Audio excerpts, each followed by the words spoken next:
Welcome to Talk Fights. I'm Curtis Biggs. Today I'm at Purebred Fight Club, and I'm very pleased to be joined by one of Canada's fastest rising MMA stars, in Cody Chovancek. How's it going today, Cody? It's going good. Just did some hard work here and got some good rounds in. Feels good to be back in the OG house of Purebred Fight Club, and yeah, it was a killer session. Awesome. How were the guys here at Purebred with you? Really good, really good. Yeah. They got a lot of up-and-coming fighters, and Todd's a killer coach, you know, putting them to work, and they're getting after it, and these guys are hungry for that. I love to see it. No, very, very cool. So you've been very successful since turning professional. You're 7-0, is that correct? Yeah. With 5 wins coming before the final bell? Yes, sir. Excellent. Yes, sir. Now I want to talk about your last fight. You've been fighting with Unified MMA now for a little while, for 3 fights? 4 or 3 fights. Okay. Yeah. Yeah. Right on. 4 or 3. Excellent. They're the best promotion in Canada, though. They're the premier MMA league. I mean, just the production and everything they put into it is Nice. It's crazy. Like, once you're on UFC Fight Pass, they do everything top notch. Sure. It looks like they're a great promotion. Yeah, it gets you ready for the big show. Definitely. So you scored yourself a main event in your last bout. Yeah. You took on a guy named Gage Gill. Now, Gage Gill came up from Louisiana, and he was undefeated at 6-0. Yeah. But not only was he undefeated, he'd stopped all of his opponents either by submission or by knockout. And not only had he done that, he'd done them all in the first round. Yeah.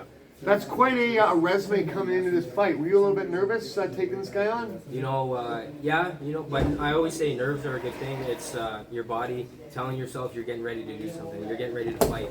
And I said the better the opposition I face, the better I'm going to perform. And I carried that throughout the whole fight camp. You know, Definitely. I knew he was the best opponent I've ever fought, and it just brought something else out of me. And it's going to continue to do so. As I fight better competition, you're just going to see better performances from me. Certainly. Now, what can you tell us about that fight with Gill? What do you remember about it? Well, it went the whole, all 5 rounds. I got the finish right in the 24th minute. And that was another thing I said that camp. I said that I won't stop looking for the finish the whole 25 minutes. Amazing. And I got it in the 24th minute. And Yeah. he was, like I said, he was the best opponent I ever fought. He was fast. I knew he had knockout power.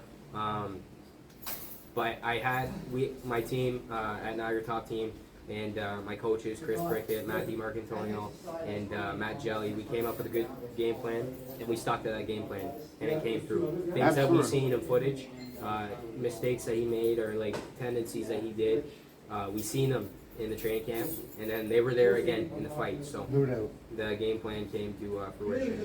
Absolutely. Absolutely. It was a fantastic performance. As you mentioned, you finished him in the 24th minute of that fight. Now you finish him with a submission, and you finish him with a calf slicer. Now we see a lot of submissions, whether in the UFC or other MMA, but you get a lot of rear naked chokes, armbar, knee bar, kimura, triangle. A calf slicer is a little bit more unusual. Yeah. Explain to us what a calf slicer is. So a calf slicer is, I have my shin on the back of your knee, and I'm pulling his leg to my chest. Right. But not only that, an important detail that people forget to do when they're doing the calf slicer is I'm also putting I'm putting my foot on the back of my foot, pushing my own shin into his calf. Right. So it's double pressure, right? It's like a lever action. Some guys, they get to the calf slicer, but they just bolt their arms, and a lot of guys are too tough. You won't get the finish that way. Sure. So when you're adding that extra pressure by pushing, your legs are a lot stronger than your arms, right? So, Right. But yeah, it's a pretty fluky move. I mean, I had this whole celly planned out. As you guys know, I'm the best fisherman in MMA, and if you didn't know, now you know. So I was planning on doing a big cast. That's gonna be my signature. Cast it out and reel it in. Yeah. But I couldn't help but laugh when I got that calf slicer, just because it's such a fluky move. Yeah, it's awesome. It's a really amazing way to finish that bout. And again, such a high-level opponent, such a highly touted opponent. To finish him in the main event at Unified MMA, really amazing. You must have felt him, and you're just excellent afterwards. I like to entertain, right? So I fight for the fans, and I love putting on a good show for the fans. And I ride off that energy, and I could feel it in the building. I could feel it in the build-up. There was a lot of eyes on that competition. I was treating it like we were both 6-0, right? So it could have easily been on Contender Series. Sure. And I was treating it like that. Yep. You know, I'm treating every fight that next stepping stone into my career, and I think that I know that should do enough for me to get on Contender Series this year. So Excellent. Amazing. We'd love to see you there. or next year, I should say, 2025. Sure. Yeah, definitely. Now, you had just mentioned that you were the best fisherman in MMA. Obviously, you're a very avid fisherman, something you spend a lot of time doing. Addicted, man. Do you draw any conclusions, or excuse me, any comparisons between fishing and fighting? Also, I've said this before, but it's an instinctual thing. Mhm. Like, to me, fighting is instinctual. My ancestors have been doing that for thousands of years. My fishing, people have been doing that for thousands of years. Hunting, Yep. I'm drawn to those instinctual things, and I can, like, there's nothing better. And it's kind of like the yin and the yang, right? Sure. Fighting's chaos. Even though I find peace in there, I also find that peace on the water. Definitely. Clear my mind, and I can think about that, like, game plan for the fight when I'm out there and shit. So. Mhm. Amazing, amazing. There's a book out there by Ernest Hemingway called The Old Man and the Sea. It's about a gentleman named Santiago del Campeon who wrestles a marlin all day and all night. Come on. And all day and all night by himself in a little wooden boat. And it just shows, it's a symbol of perseverance, of the indomitable human spirit, of strength, of respect. A lot of the same qualities that we find in fighters. Yeah, it's adversity too. Like I was actually in Mexico not too long fishing nice. fishing for marlin. Awesome. And I can vouch those things scrap. Yeah. And they're like 1,200 pounds, some of them. Sure. It's wild. But I was just down on a muskie fishing trip. Oh, yeah. And we grinded for 3 days. I didn't catch nothing. Oh, bummer. Right? And then Yeah. the last day, I caught the biggest I've ever caught. Oh, yeah. 52 inches. And so, like, that's adversity, right? And it's the same thing my coaches tell me in the fight game. You're ready for that adversity. So when it comes in that fight camp, it comes fight week, something pops up, as it always does. You're ready for it. You're prepared. Yeah. And it just, you embrace the grind, and it pays off, right? Perfect. So where do you see yourself in 1 year? I'm gonna put a highlight reel performance on in the Contender Series in the summer, Yep. and earn that contract in front of Dana White. You know, I've already met the matchmakers. I've met Sean Shelby.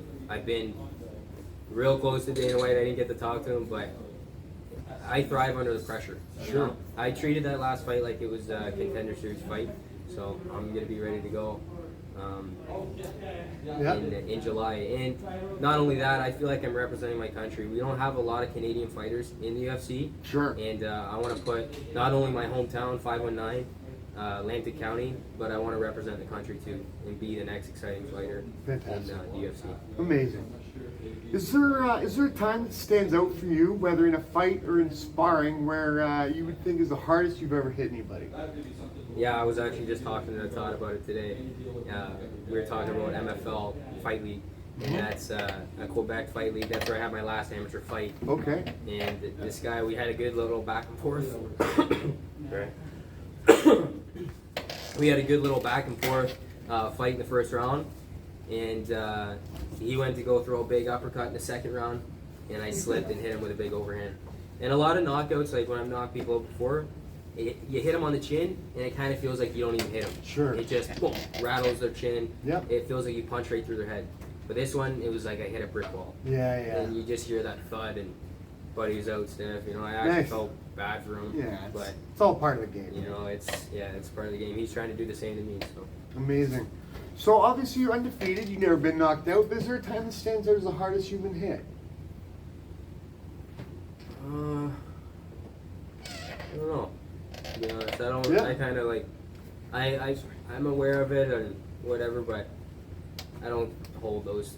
Like, I don't think about them too long. Sure, So sure. I'm on to the next. I'm always. That's another thing in the fight game. I'm always thinking what I can do. Right. Like, I feel like some people get caught up in like, oh, what if this happens? What if this happens?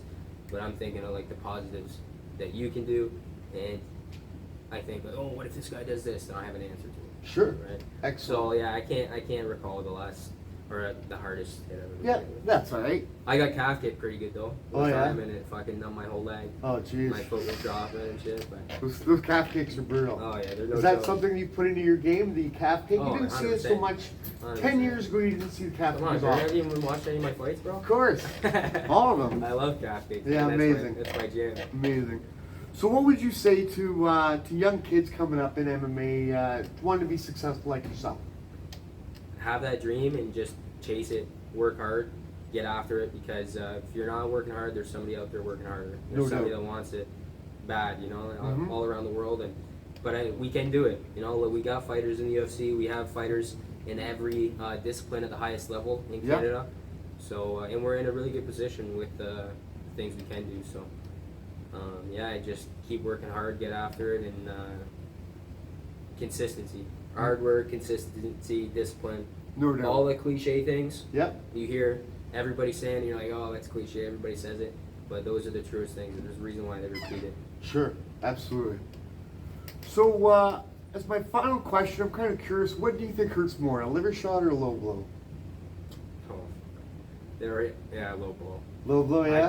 I've been spinning kicked in the nuts before. I've been tie clinched, kneed right in the nuts. Like, well, a liver kick you're not gonna probably get up from. Like, Sure. you get a hit, right? You know, it's gonna drop you. But that nut shot, you feel it. Yeah. Where like the liver just shuts your body down.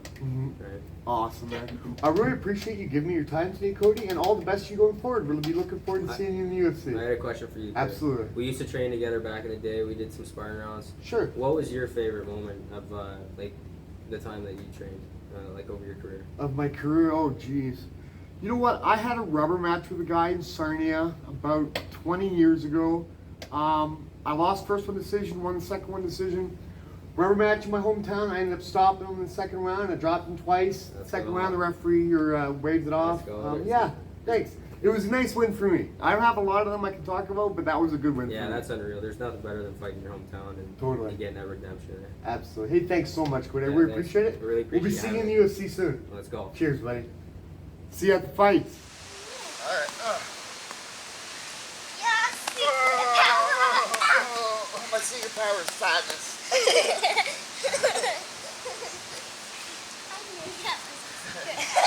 You knew it. Oh, throwing gloves, dirty pool.